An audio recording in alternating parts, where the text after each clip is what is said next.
So watch. I mean, it's gorgeous. So how do we heal this core shame of finitude? So the only way to heal the core shame of finitude, and this is where it gets so beautiful and so hopeful and so wondrous, is that we actually need to heal our essential narrative of shame and desire, right? And it's the story we tell of shame and desire is an old story that's actually found its way and redefined the Renaissance and redefined literature.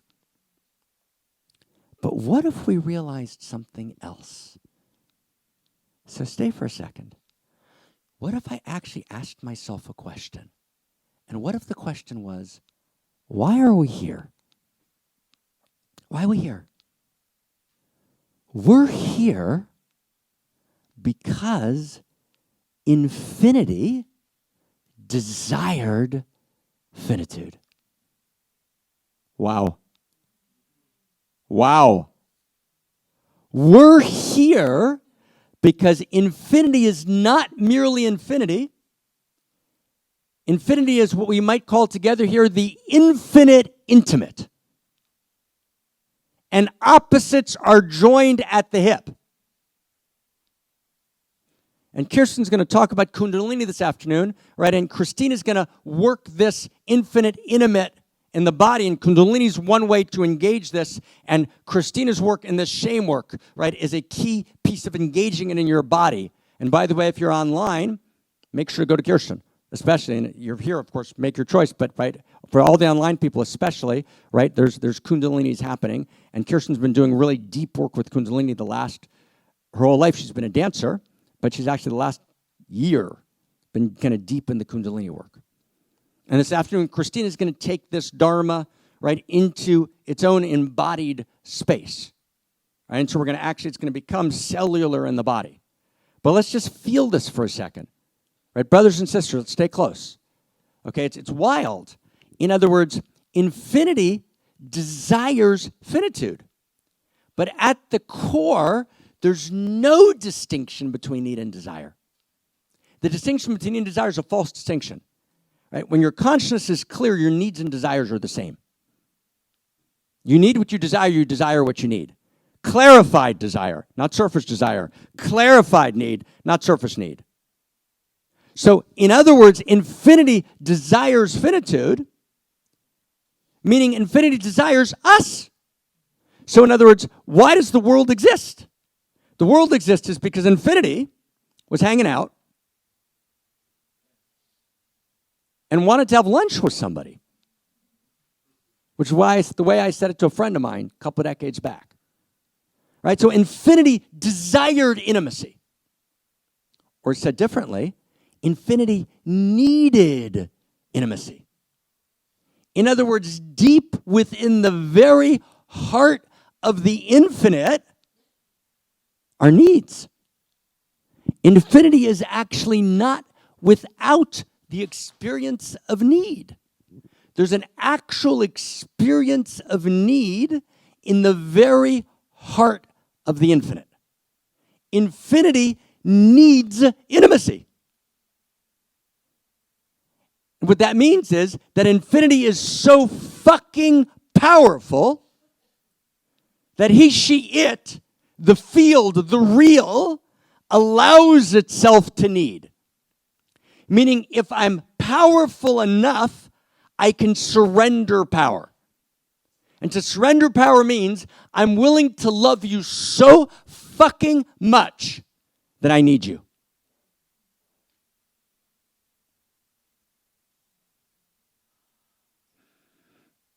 The universal love story.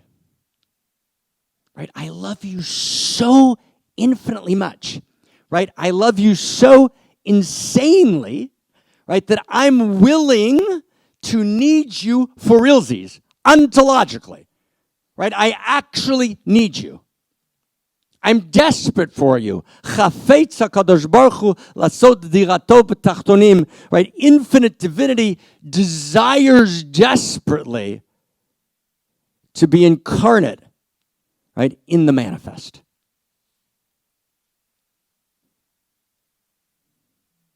How do you know? Because here we are.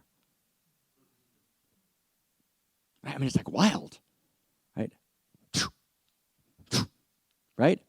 That's what a koan is, right? When they go to the master, right, that's how koan practice is a very important practice that's gotten lost. So the master says, what's the way? They start answering, what's the way? What's the way? Another like beautiful Zen answer, no. What's the way? Right? No. That's what they say to the master. So what does that mean? Right? So he says, well, ask me. So the student asks the master, he says, what's the way? Go! What's the way? Go! That's a koan. What's the way? Go! That's a koan. Here we are. It's koan. Here we are. Infinity, desire and need are ontologically identical at their core. So infinity needs finitude. That's shocking. Right? There's a stirring of need, desire in the infinite. And infinity yearns for and needs intimacy. And that becomes what we call the manifest. Cha. Right? And all of a sudden I begin to understand that if I'm genuinely powerful, I can experience myself also as being powerless. And the shame of finitude just begins to dissipate because infinite power was willing to make itself powerless as an expression of ecstatic love. Right? Wow. Now let's take it even further. Let's go deeper. Can we drop in deeper just one step? So here I am, I'm a baby. And I want desperately, right, to be held by my mother. I want to be licked. I want to be held. I want to be kissed. I want to be caressed. And she never does it right. And by she, I don't mean the mother, the father, that figure. It's never done right. I never experience myself, right, as being held. And so I go through a therapeutic process my whole life to work out that, okay, and that might have validity, and sometimes that's really important to do. But I never have the experience that my need is dignified. I'm humiliated and trying to get my needs met, and my needs are sexual. And by sexual, I don't mean penetrative sex. I mean the need to be touched, to be held. We're using sexual in its broadest sense, to be nourished, right? To be kissed, to be licked, right? To be, right? That fundamental experience, right, of the universal love story alive in me, right? The embrace of my aliveness, the holding of me, right? In that core way. And I'm humiliated in getting my basic needs met. And where can I heal that? I can heal that when I reclaim my vision of desire itself. You see, in the narratives we have of desire and culture, our narratives of culture recapitulate the original double bind. Our narratives of culture shame desire. Stay with me for a second, okay? This is wild. I'm going to give you an example of a cultural double bind that'll flip your mind. So take Star Wars. Take Star Wars. There's one sexual moment in all of Star Wars. Jedi Knights are not allowed to marry. They have no Eros. They have only agape. They're in service to.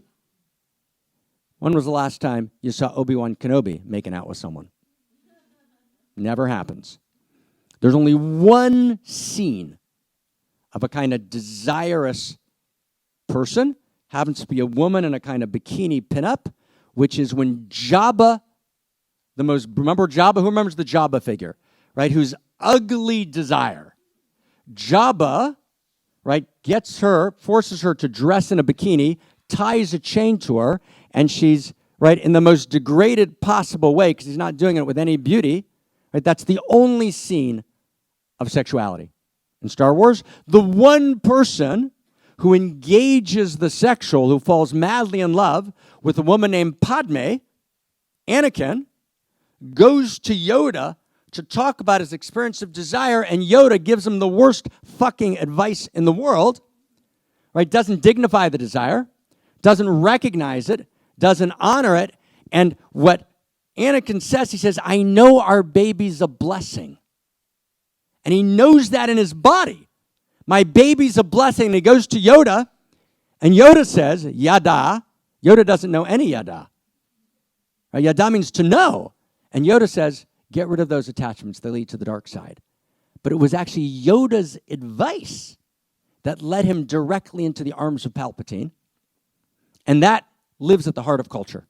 That is the story. So you think it's this hidden story. You think it's an old church story. Oh, right, I threw the church off. No, actually, the major cultural enterprise called Star Wars has actually disembodied, right, is filled with the shame of finitude, and basically replaced the warrior priest of the church with the warrior priest of agape, and split Eros and agape. Right? And if we had time, we weren't late, I'd show you a bunch of clips. I won't. Just example 2. Who plays football? Football. Super Bowl. A year and a half ago, I'm at a sports bar with my son because he wants to see the Super Bowl. I hate football, but I love my son. So we're at the sports bar, right? And this commercial comes on, and I'm just watching this commercial, and it's an insurance company commercial, and there are multiple forms of love. I said, wow, this is good. I like football. Well, watch this, right? Right? And it says, and there's, it goes through the different Greek words for love, and it says there's eros, the uncontrollable urge, and you see this hint of a sexual scene, but then there's the great love, which is agape, and you see a young teenager washing the body of an old person. This utter fucking split at the heart of culture between eros and agape.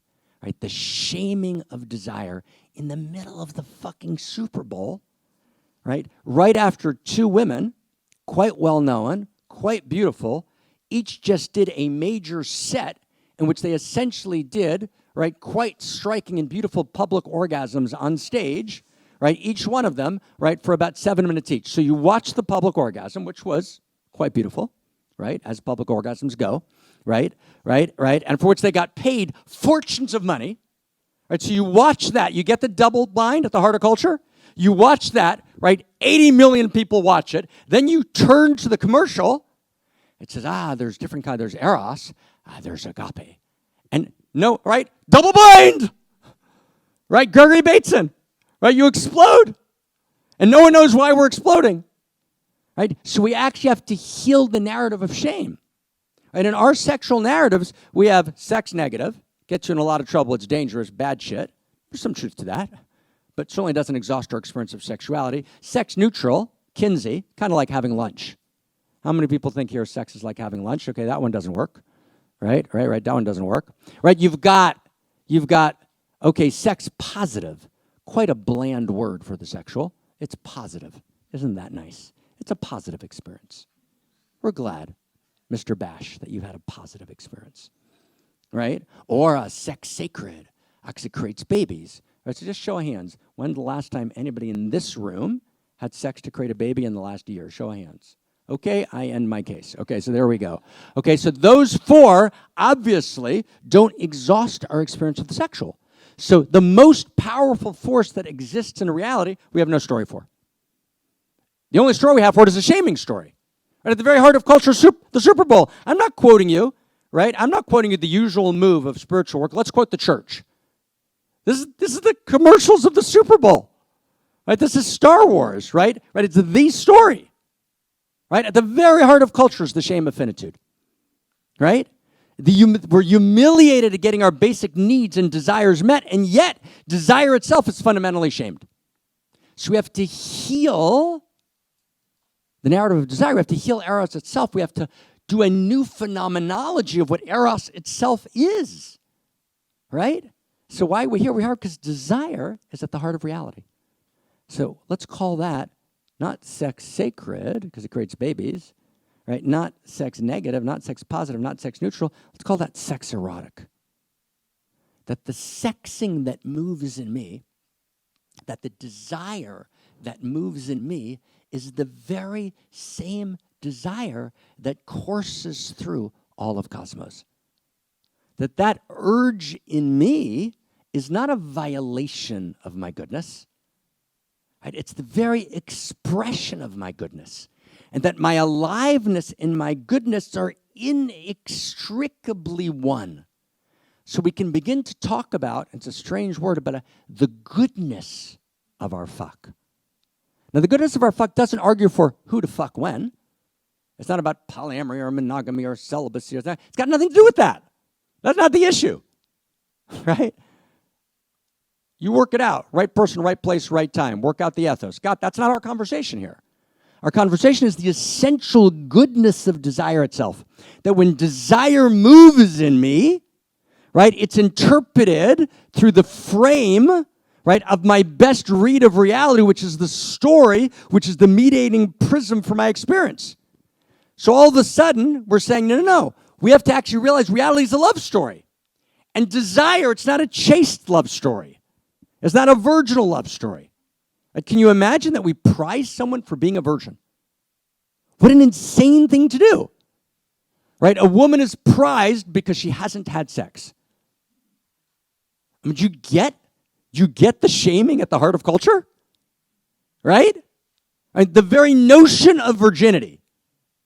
The very notion of virginity is the shame of finitude. What the fuck? Literally. Right? Like, wow. So we need to evolve the very source code of desire because it's actually the shaming of desire that's the root cause of breakdown. Because here's the sentence. Every single collapse of ethics is a collapse of Eros. My friend Daniel just left me a message on Vox. He said, that sense, he said, it's the only ethics I've ever found that's legitimate. It's the only real ontology for ethics, right? All failures in ethics are not because you couldn't follow the rules, because there was a breakdown in Eros, in my experience of my aliveness, right? If I'm filled with Eros, then I act out of the goodness of my Eros. When there's a breakdown in my Eros, when I'm in emptiness, I fill that emptiness with every manner of addiction, with every manner of acting out, right? All breakdowns in ethics result from prior failures of Eros, but the prior failures of Eros are never just personal, they're cultural. They're at the very heart of culture. And it's culture itself has collapsed Eros. So what would it mean to recreate, here's a new word, a culture of Eros? What would it mean to have a politics of Eros? Right? Right? What would it mean to actually reclaim at the very heart, right, the goodness of desire itself? So now let's just put it together, our last couple of steps. And it gets crazy beautiful. So when I pleasure myself, or I turn to my beloved and sexing, and I'm filled with my needs, and my beloved, whether that's me, it's my hand, it's my body, or it's my beloved, turns to me and says to me, your need is my allurement, then shame is healed. When I'm filled with the urgency of my need, my mother couldn't lick me, hold me, caress me, right, kiss me the way I needed to be held. And I experience this fundamental humiliation in the meeting of my basic needs. And then, later in life, it all opens up again because the possibility is recreated in the most stunning way. I'm filled with those same urgent needs, emotional, physical, sexual, sensual. And I look into the eyes of my beloved, and they don't even need to say it. I can hear it through every fucking cell in my body. I can hear her whispering. I can hear him whispering, your need is my allurement. Wow. When need becomes fuck, existential risk will disappear. When need becomes fuck, there'll be no more hungry people in the world. Right? Your need is my allurement.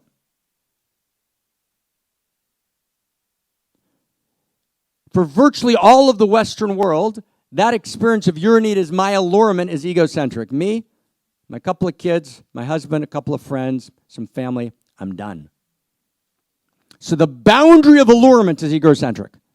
So the love story stops at that boundary of allurement. So the universe is not a love story, except for those 13 people. And even then, it's basically rivalrous conflict governed by win-lose metrics, thinly papered over. For the closed, that's the open societies. The closed societies, your need is my allurement is our ethnocentric. China, Russia, Albania, Turkey, the Philippines, Brazil on a bad day or decade. Wow. But imagine that your need is my allurement goes for every human being on the planet. Wow. Oh. Then when need becomes fuck, there's no more hungry people. Right? And imagine that your need is my allurement includes the entire animal world. Right? Wow. Your need is my allurement heals the shame of finitude.